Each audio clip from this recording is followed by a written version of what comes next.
بسم اللہ الرحمن الرحیم الصلاۃ والسلام علی نبی کریم الحمدللہ رب العالمین مسلمانان تلنگانہ السلام علیکم۔ آپ لوگ بخوبی واقف ہیں کہ جناب محمود علی صاحب کی ایک انتہائی ناقابل برداشت اسٹیٹمنٹ کی وجہ سے ہمارے دینی جذبات سخت مجروح ہوئے ہیں۔ محمود علی صاحب نے کھلے الفاظ میں KCR کو اس شخص کے مقابل لا کے کھڑا کرنے کی کوشش کی جو ہمارے خلفائے دوم ہیں، جو ہمارے دین کا، ہمارے ایمان کا جز ہے، جن کو قرآن نے اولون و سابقون سے کہا، پکارا، جس کو اللہ تعالیٰ نے ان کو میں ان سے خوش وہ مجھ سے خوش کہا، جن کو میرے نبی نے زندگی میں عشر مبشرات میں شامل کر دیا۔ لوگوں، اس شخص کے مقابل اس دنیا میں کوئی نہیں ہے جو اس کی برابری کر سکے یا اس کے قریب کھڑ کر سکے۔ یہ وہ اخلاق، یہ وہ کردار اور وہ ایمان ہے جس سے ہم فدا۔ KCR، میں اس کی زندگی سے خوب واقف ہوں۔ KCR اس کی شخصیت سے خوب واقف ہوں۔ KCR، میں اس کے ذاتیات کے بارے میں ڈسکس کرنا نہیں چاہتا، صرف اتنا کہنا چاہتا ہوں کہ ایک انتہائی مکار سیاستدان ہے جس نے مسلمانوں کو دھوکہ دیا ہے، جس کے جو جھوٹ بولنا اس کے روزمرہ کا کام ہے۔ یہ KCR جس کی تلنگانہ میں سیاست کی ابتدا 5 مسلم بچوں کو جن کے پاؤں اور ہاتھ بیڑیوں میں پھنسے ہوئے تھے، زنجیروں میں بند تھے، اور ان کو جو ہے نا اس کی سیاسی ابتدا ہی اس سے ہوئی کہ ان کو شہید کر دیا گیا، گولیاں مار دی گئی، اور اس KCR نے جھوٹ بولا کہ ہم انکوائری کریں گے۔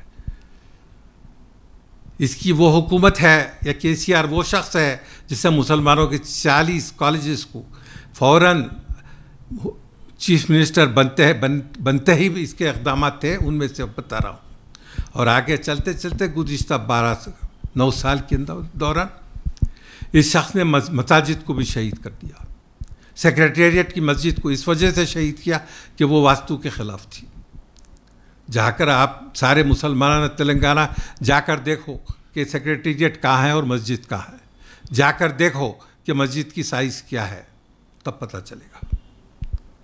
میرے جذبات انتہائی بے قابو ہو جا رہے ہیں۔ میں جناب محمود علی صاحب کو یہ بات کہنا چاہتا ہوں کہ مسلمان گردش زماں کا شکار ہوا ہے، گردش زماں کا شکار ہوا ہے۔ محمود علی صاحب، آپ کو یاد ہے کہ ایک سیاسی جلسے کے اندر جب ایک مسلمان نے اٹھ کر 12% وعدے کو یاد دلایا تو KCR نے کس ذلت سے اس کے باپ دادا کو تک گن دیا۔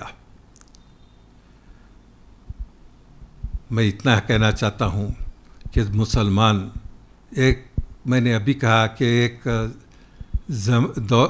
ایک زمانے کا شکار ہو چکا ہے۔ ایک وہ زمانہ تھا مسلمانوں کا، وہ دور تھا دکن کے اندر شاید KCR کے باپ اور دادا اس شخص کے باپ اور دادا کے سامنے کھڑے نہیں رہ سکتے تھے۔ مسلمانان تلنگانہ، مجھے معاف کرنا کیونکہ میرے جذبات بے قابو ہو رہے ہیں۔ یاد رہے یہ بات کہ ہر چیز کی کوئی بنیاد ہونا چاہیے۔ یہ سیاست اور اس کی بھی کوئی بنیاد ہونا چاہیے، آپ کے فیصلے کی بھی کوئی بنیاد ہونا چاہیے۔ جو الیکشن چل رہا ہے، جو چند دنوں میں آپ کو ووٹ ڈالنا ہے، اس کی بھی کوئی بنیاد ہونا چاہیے۔ اگر آپ کوئی جماعت کو پسند کرتے ہیں، کسی جماعت کو ڈالتے ہیں، کو ووٹ ڈالتے ہیں، تو اس کی کوئی بنیاد ہونا چاہیے۔ میرے دوستوں، میرے بھائیوں، میرے ساتھیوں، میں آپ سے ایک سوال کرنا چاہتا ہوں، کیا آپ اس شخص کو ووٹ ڈالیں گے جس نے مسلمانوں کو 5 بچوں کو آلیر کے اندر گولی مار کر ہلاک کر دیا؟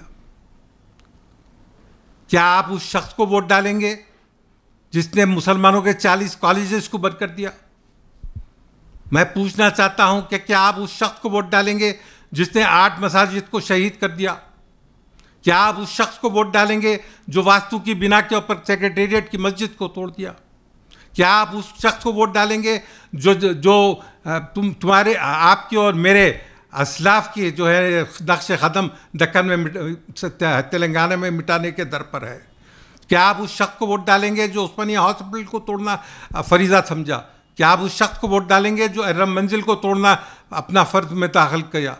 کیا آپ اس شخص کو ووٹ ڈالیں گے جو مسلمانوں کو 9 سال تک دھوکہ دیا؟ دھوکہ دیا ہے، شخص نے دھوکہ دیا ہے، کوئی شک اور شبہ نہیں ہے اس بارے کے اندر۔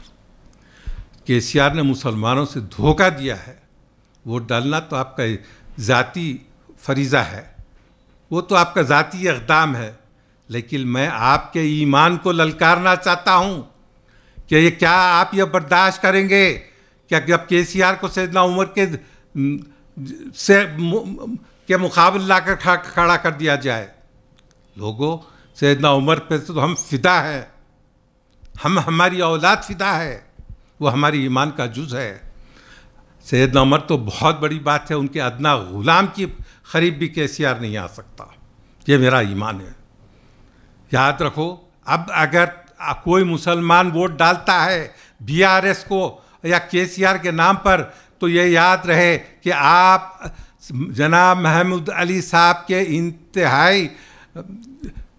انتہائی کافرانہ اسٹیٹمنٹ کے اوپر آپ مہر اندازی کرو گے۔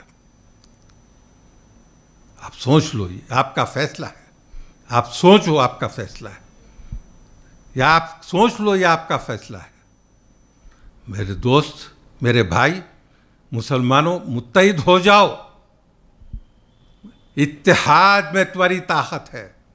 آج کوئی، میں شرطیہ بات کہہ سکتا ہوں کہ تلنگانہ کے تک کوئی جماعت ہم غریب مسلمانوں کے ووٹ کے بغیر کامیاب نہیں ہو سکتی، یہ حقیقت ہے، سمجھ لو۔ اور ان گستاخانہ صحابہ کے بارے میں سوچ لو کہ کیا یہ مساجد کو شہید کرنے والوں کے بارے میں سوچ لو، یہ کالجز بند کرنے والوں کے بارے میں سوچ لو، یہ مسلم بچوں کو، معصوم بچوں کو گولی مار کے شہید کر دینے والوں کے بارے میں سوچ لو۔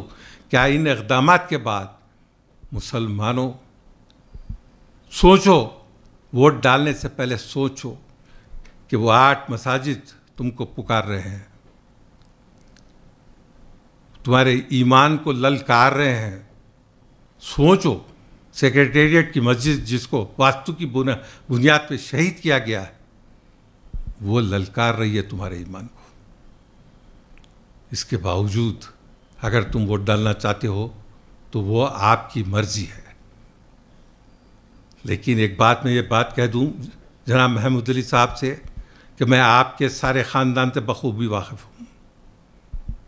احمد میاں، مت بھولو یہ بات کہ اگر آپ کے والد ہوتے، مجھے اس بات پر یقین ہے اگر آپ کے آج والد ہوتے تو آپ کی اس فالتو گفتگو پر شدید استدعا کرتے اور انتہائی شدید رنج اور غم کا اظہار کرتے۔ میں جانتا ہوں کہ آپ اس گھرانے سے تعلق رکھتے ہیں جہاں پر جو گھرانہ مسلم گھرانہ تھا، جو گھرانہ تہذیب جانتا تھا۔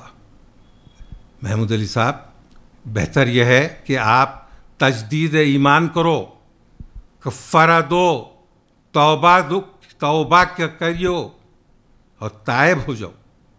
ان چند الفاظ کے ساتھ میں اپنی تقریر کو ختم کرنا چاہتا ہوں۔ پھر ایک بار مسلمانوں سے مخاطب ہوتے ہوئے بات کہنا چاہتا ہوں کہ لوگوں، ان لوگوں کا ساتھ مت دو جو مسجدوں کو توڑے ہیں، ان کا ساتھ مت دو جو کالجز کو بند کیے ہیں، لوگوں ان جماعت کا ساتھ مت دو، خدا را مت دو جو مسلمانوں کو گولی مار کر شہید کیے ہیں۔ لوگوں، اگر تم اس کے باوجود KCR کو ووٹ ڈالتے ہو تو یاد رکھو کہ تم محمود علی صاحب کے بیان کو بیان پر جو مہر لگا رہے ہو صداقت کا، نعوذ باللہ من ذالک.